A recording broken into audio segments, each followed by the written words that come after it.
What it do, Dream Team? It's your boy D Neal back with another reaction video, guys. Here we are with how the U.S. stole the Middle East. I really loved how he explained how Europe took over the world, or how Europe stole the world. Y'all gonna see the video. But this is how the U.S. stole the Middle East. I'm ready to jump in, but before we do, make sure you subscribe to the channel, ring the notification bell, get a video a thumbs up so it gets suggested. Social media and Patreon, all up top. You want to subscribe to any of it? Put all the links in the description. All you gotta do is hit the link, follow me, talk to me. I'm human. I'll talk back. If you got a favorite video suggestion, you can subscribe to Patreon, or in the description section there's a Google form link. What we got?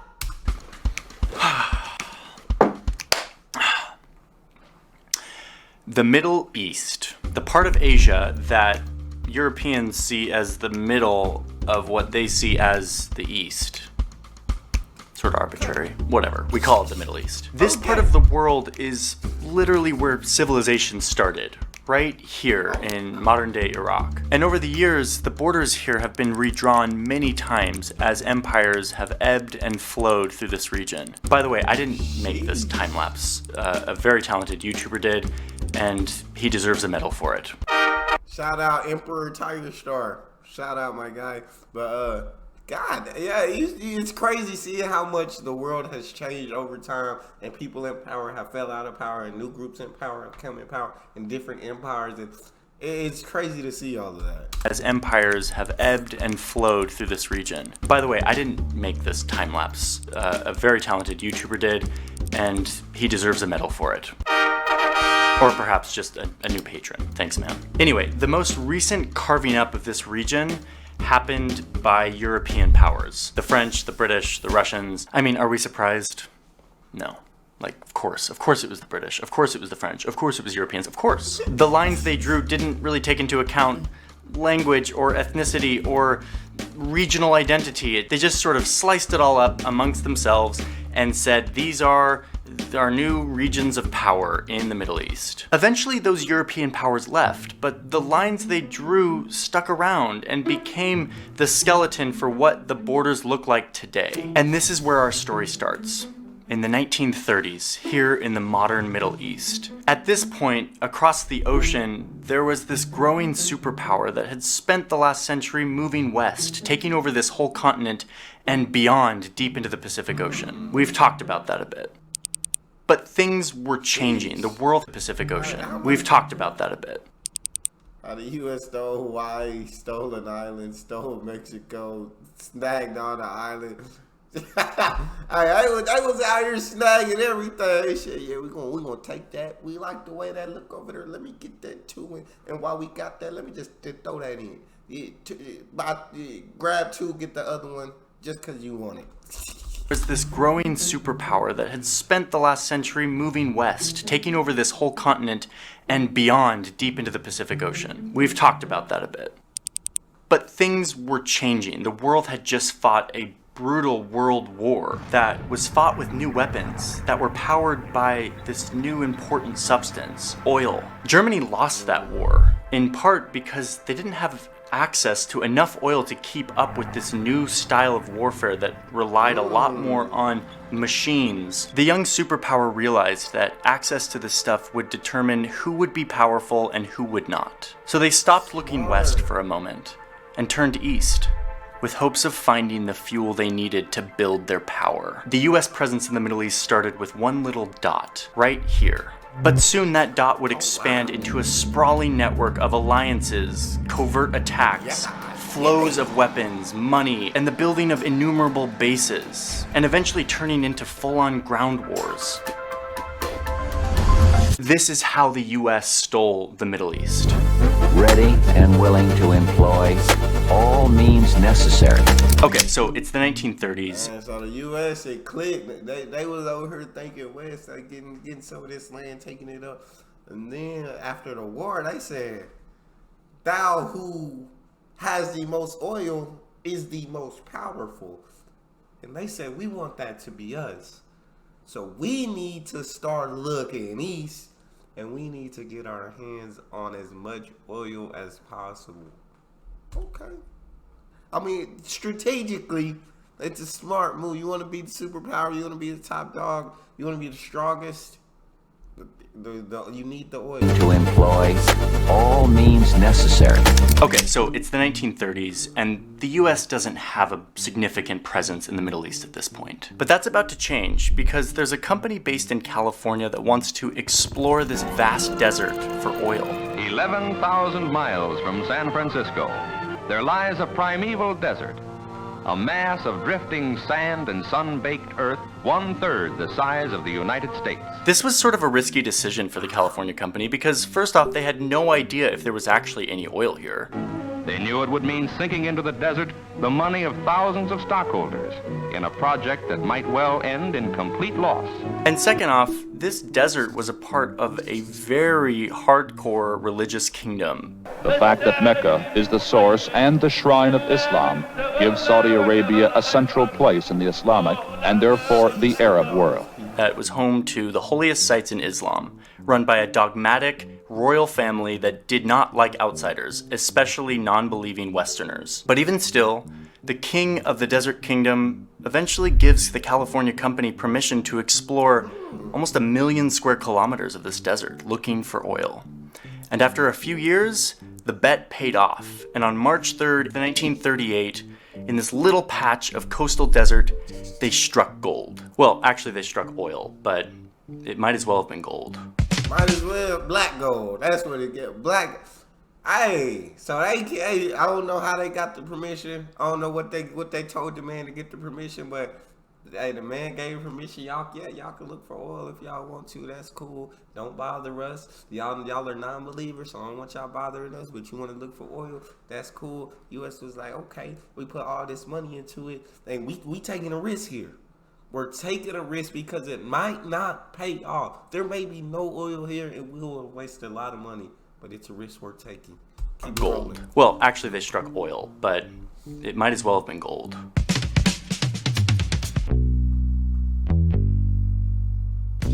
So throughout the 30s and 40s, American oil executives, workers, and their families started flocking to the Middle East, establishing the first significant American presence in the region. They set up little cities around the oil operation that were little slices of America, full of the deepest sinful behavior, like allowing women to drive and the consumption of alcohol. Here is another American colony, complete with The deepest sin. That's great.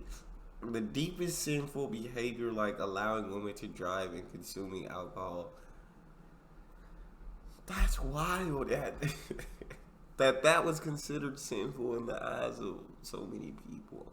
But people believe what they believe. It's not my right to judge. And the consumption of alcohol. Here is another American colony, complete with air-conditioned houses, 2 hospitals, and an outdoor movie theater. This is the sort of stuff that is very off limits in Saudi Arabia. It's literally illegal at this point. So you have a lot of Saudis who are not happy about their government letting the Americans in to behave however they want. But the oil kept flowing. And soon the US government goes to the royal family and says, listen, the oil is flowing better than ever. This is awesome. How about we build a little military base attached to our little oil city so that we can, protect you and protect us and protect the oil and stuff. And the Saudis are like, okay, having the great Satan come to our country for oil is one thing, but letting them set up a full-on military base on our soil, and especially when everyone in our country is not happy with their presence in the first place. But, said the royal family, all of this oil is really valuable and it's really nice and we're getting super rich, so they're like, yeah, sure, set up the base. But there was one stipulation that the Saudis had for the Americans. You are not allowed to literally plant a flag, no flagpoles of the United States. You cannot put your flag anywhere on this base. Instead, you can put a little plaque on the side of the building so that your flag is not literally on our soil. And that was the deal. And that's exactly what happened. The US sets up its first military operation in the Middle East in the form of a landing strip that is right next to this oil field. I'm telling y'all, money make the world go round. Money changes things. None of the Saudis was happy with the U.S. over there. They wasn't happy looking at the way they live. Like, hold up, this is completely opposite of our beliefs. They need to get out of here. And the U.S. had talking to the man in charge, like, hey, everything going great.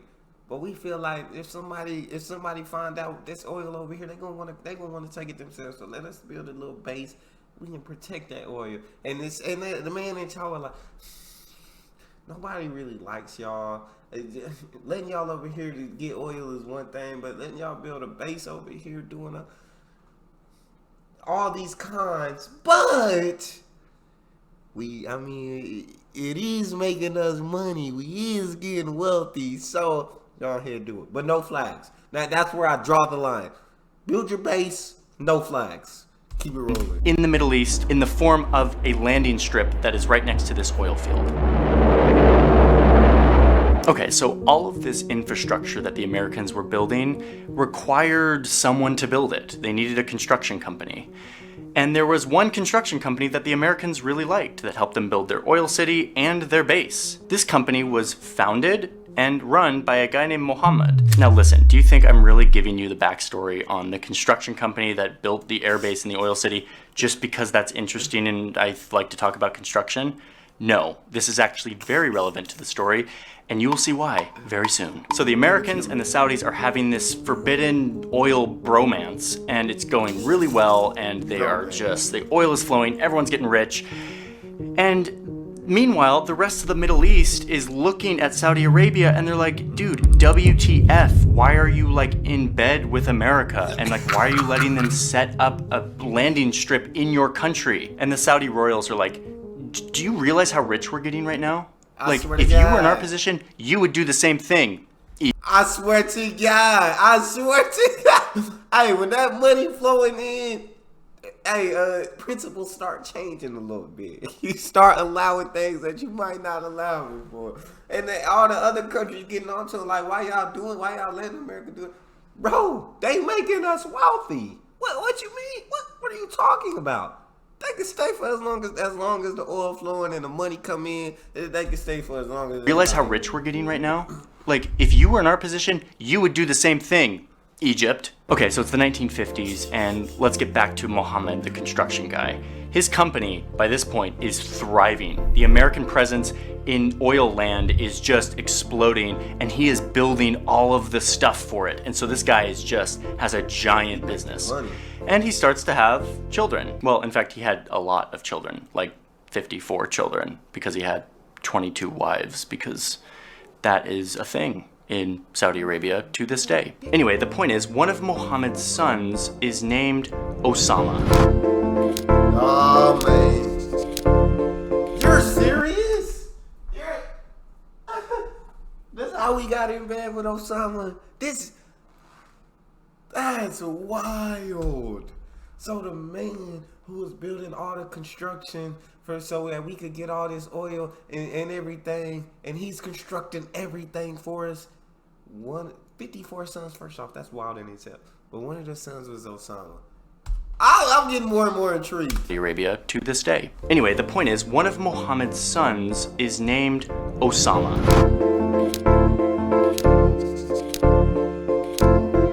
I told you this was going to be relevant. Okay, a reminder that Saudi Arabia is not the entire Middle East. So, I'm going to leave the Osama bin Laden cliffhanger for a moment to tell you what else was going on in the Middle East at this time. Remember that it was the hunt for oil that brought the US to Saudi Arabia originally.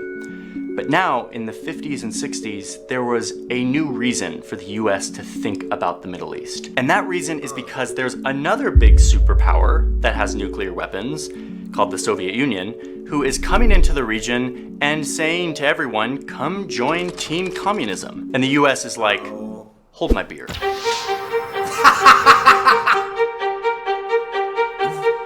So in addition to oil, the US is now involved in trying to not let the Soviet Union have any power in this region. Over in Iran, there was a democratically elected leader that the US didn't like. They thought he was maybe a little too friendly with the Soviet Union. So they worked together with the British to literally overthrow the government of Iran so that they could install a dictatorial leader that was more friendly to the United States. Little side note here, the airport that I fly out of here in DC is named after the guy who gave the go-ahead for this coup in Iran, John Foster Dulles.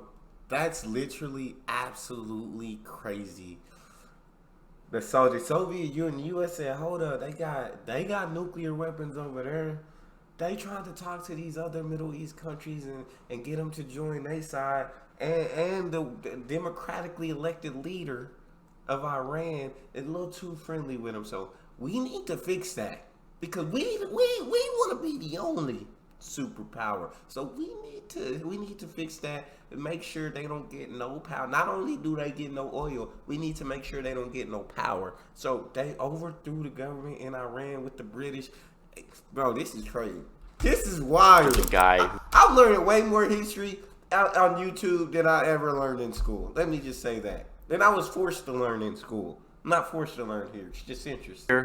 The airport that I fly out of here in DC is named after the guy who like gave the go-ahead for this coup in Iran, John Foster Dulles. So I'm reminded of the whole Iran thing every time I fly. So the US has its oil thing. It's now involved in trying to prop up a dictator in Iran. There's another big thing happening that brings the US into the region, which is that the newly declared state of Israel is starting to piss off its neighbors and starting to look to the US for support. And the US gladly offers it, seeing Israel as a friendly nation in the region that could be a big proponent of US interests. So the US starts to fund Israel with tons of money and fighter jets and all of these things to help them fight their wars against their Arab neighbors. There was a debate happening in the United States on whether or not they should actually do all of this to support Israel so intensely, because they knew if they did, they were going to piss off all of the neighbors in the Middle East. And all of the neighbors are the ones who had the oil. In the end, the US did decide to support Israel. And with that came a major backlash from all of these oil-producing countries in the neighborhood. It is a crisis of such proportion that we probably haven't even begun to grasp it yet as far as the country is concerned. Scenes like this are becoming all too common on both sides of the Atlantic. But for America, they are more ominous. They tell the Arabs that their oil weapon is wounding America, the country that supports and supplies their enemy Israel. Why did we support? I want to understand why. That's interesting, because usually I feel like the U.S. look after self first. Make sure we good. But we do help a lot of other countries when they go through tragedies or things happen. So they supported Israel knowing that all these other oil-filled countries weren't going to like that. And then they started look back at home and seeing these gas stations closing. They ain't got none. I'm intrigued that... The oil weapon is wounding America, the country that supports and supplies their enemy Israel. Eventually, this backlash against supporting Israel kind of calmed down. There was some peace talks. And anyway, let's get back to Mohammed, the construction guy, and his son Osama, because this is where it really starts to heat up. And it is this world of religious authority and deeply rooted traditions that is now being challenged by the wealth of oil and the Western invasion it has brought. So it's now the 70s, and Mohammed bin Laden, the construction guy, is now insanely rich. His construction company is giant, his 54 children are also rich, and his son Osama is growing up and is in his 20s and is looking around at all of this stuff happening in Iran and in Israel and is starting to feel really uncomfortable with the notion of his family being so supportive of American presence in the Middle East and his government, this religious kingdom, home of Mecca and Medina, being so okay with the US so embedded in the Middle East at this point. These are ancient, holy lands. Why is my government and my family supporting this great Satan superpower coming in and becoming so involved in the Middle East? So bin Laden sets out on a lifelong quest to fight back against these superpowers, not just the US, but also the Soviet Union, invading the Middle East. He heads to Afghanistan, where the Soviet Union is invading Afghanistan, trying to take it over. Bin Laden wants to fight back. By the way, the same year in Iran, that dictator that the US put in gets overthrown in a giant religious revolution that gets rid of the old dictator that the US liked and puts in a religious government headed by this guy, Ayatollah Khomeini. This new government takes a bunch of Americans hostage and starts off hating the United States. And I mean, can you blame them? If someone overthrew... Takes a bunch of Americans hostage? Bro, this story is just absolutely wild. Like, so the government, the dictator that they put in, Iran was like, nah, we ain't letting this fly. We finna overthrow him. We gonna put in our religious leader who we want in there. And then you got Osama, who doesn't like America. I've seen different videos where I felt like America was working with Osama, so that's interesting to see. Until Osama started doing his own thing, then America was like, nah, we can't let you do that. If you don't do what we want you to do, then you the enemy. But so this one said differently. This one said Osama really didn't like America's, and they didn't like how the Middle East was so involved with America and so okay in allowing them to be there, and how his family was so supportive of America. But why would your family not be supportive of America? You guys are getting ridiculously wealthy, and obviously you would be. But keep it rolling. Starts off hating the United States, and I mean, can you blame them? If someone overthrew the person I elected, I would be pretty pissed too. So anyway, back to bin Laden. He arrives to Afghanistan with a few things. Number one, a bunch of money. Remember, his family's like super rich. He also comes with construction infrastructure because he's like a construction guy. Like, his family knows construction and infrastructure building. But most importantly, he comes with an obsessive dedication to fighting back against any superpower that is invading the Middle East. So Osama joins in with all of these rebel fighters who are fighting back against the Soviet Union, and they fight a long, brutal war. By the way, the US was secretly loving this, loving that the Soviet Union was getting like beat back by these like rebel fighters. So they end up sending loads of weapons and money and support to these fighters. That's what I was thinking, because I was like, didn't they work with Osama? Okay, so now he's telling that part where they were basically arming all of them. Don't let that Soviet Union grow no stronger. Don't let them come in the Middle East. Don't let them take over. What y'all need? Y'all need money? What y'all need? Guns? Y'all need jets? Y'all need tanks? Whatever y'all need, put it on our tab. They end up sending loads of weapons and money and support to these fighters, something that will come back to bite them a few decades later. Eventually, Osama and the Afghan fighters beat back the Soviet Union. It was 10 brutal years of war, and by the end, these fighters were battle-hardened. Osama was now completely dedicated to his cause of fighting back against superpowers who were coming into the Middle East. So he returns back to Saudi Arabia, where he starts raising money and awareness for his new group that he started while he was in Afghanistan. It's called Al-Qaeda, and the mission of the group is to protect Islam through violently striking back against big superpowers coming into the Middle East. And Saudi Arabia's like, Osama, like, do you have to do this, dude? Do you realize how rich we're getting? Like, Saudi princes are living on yachts in the south of France and like flying in their private jets, and they're like, dude, chill. Like, it's fine, we get it, we don't like the United States, but like, can you like maybe chill? Our partnership with the United States is actually turning out to be really great, and I know, yeah, they're really into Israel and they're really bad and everything, but like, they buy our oil and they give us weapons and we're like doing just fine over here.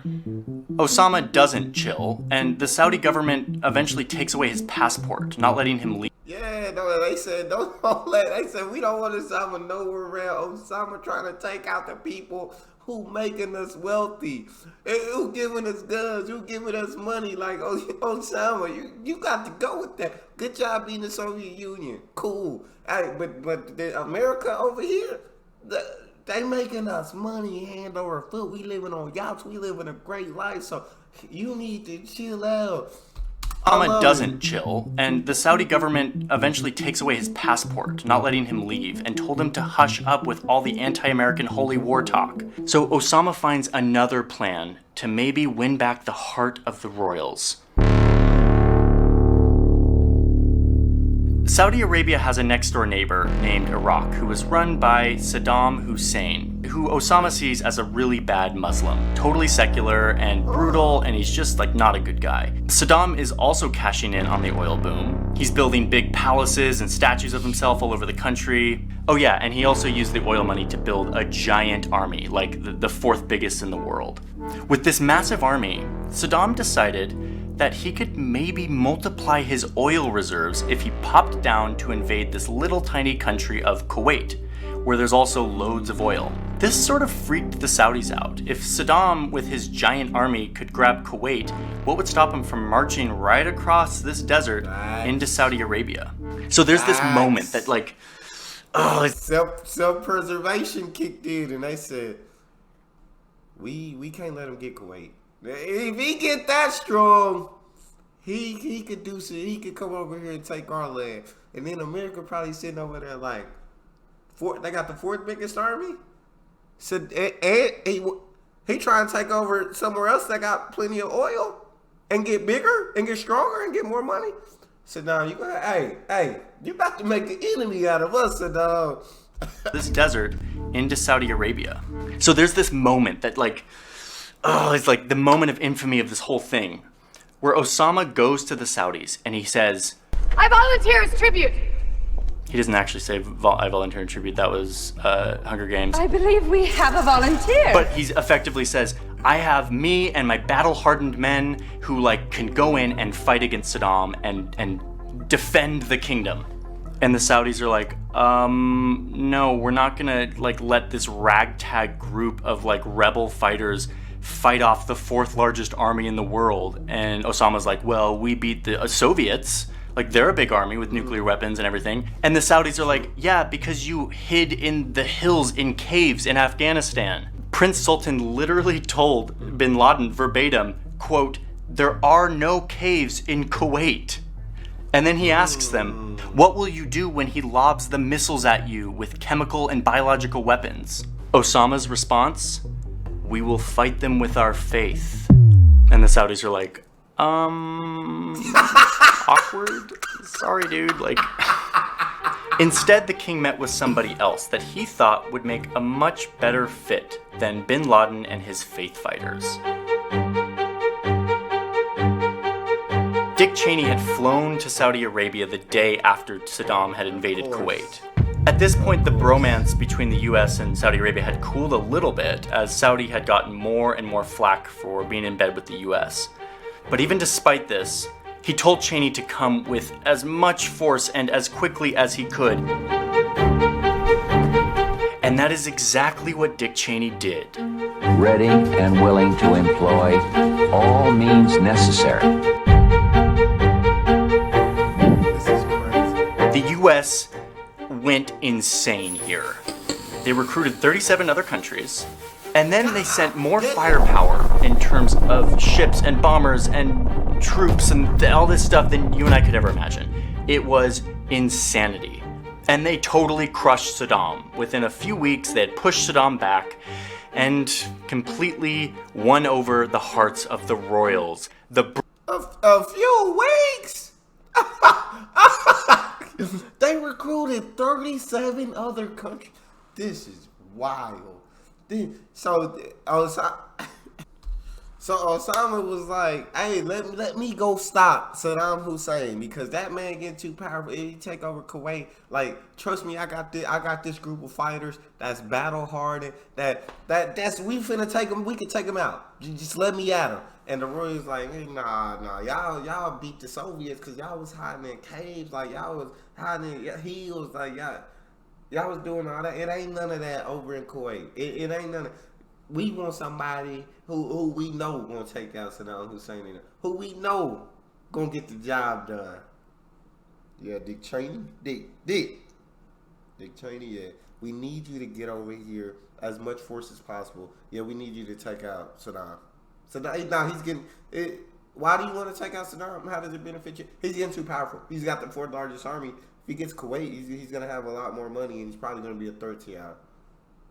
Hold my beer. That's all we needed to hear. Let's get over there. And they take out Saddam. They do everything. Send the firepower, just everything at Saddam Hussein. Recruit the other countries in a few weeks, not a problem. And the royals probably we know who to call. When we need something to get done, we know who to call. All right, keep it going. Crushed Saddam. Within a few weeks, they had pushed Saddam back and completely won over the hearts of the royals. The bromance is back in business. So now you have these Saudis that are beaming at the Americans for helping them fight off Saddam. And you have a bunch of bases that the US set up to mount this attack. Way more than before. The US came with all of this firepower and manpower and bases and artillery, and then they just sort of never left. Something that really pissed off a lot of Saudis who were very uncomfortable with US presence to begin with. But the guy who was most pissed off than anyone in the Middle East at this point, Osama bin Laden, who had not only been rejected by his own country, but then who got chosen instead, but the great Satan, the United States, a power that Osama had built his entire life fighting against. So Osama bin Laden starts to double down on his original mission. He leaves Saudi Arabia and begins coordinating very precise attacks that could really only be coordinated by a guy who was good at technical details of a construction company and who had lots of money to fund it. He carries out attacks against the United States all around the world.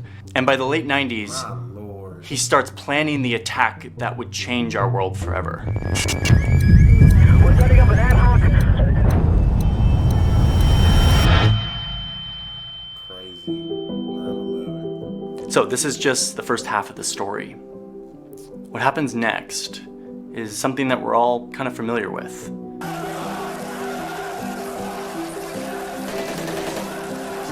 In fact, I think we're all still kind of processing the US presence in the Middle East today and how that all went down. But it deserves taking a look at, and I'm not going to do that right now. I want to make a separate video for Iraq and Afghanistan and Israel and Iran and dive into each of these cases to show how the US presence in the Middle East is not just about oil. In fact, oil is becoming less and less of a vital aspect of the US presence as we have alternative sources of this sort of energy. Instead, our presence in the Middle East has become a fixture of how we think about foreign policy and how we think about the map. It's become so embedded in our military doctrine and in our foreign policy doctrine that it's proving to be really hard to think about how we could ever get out.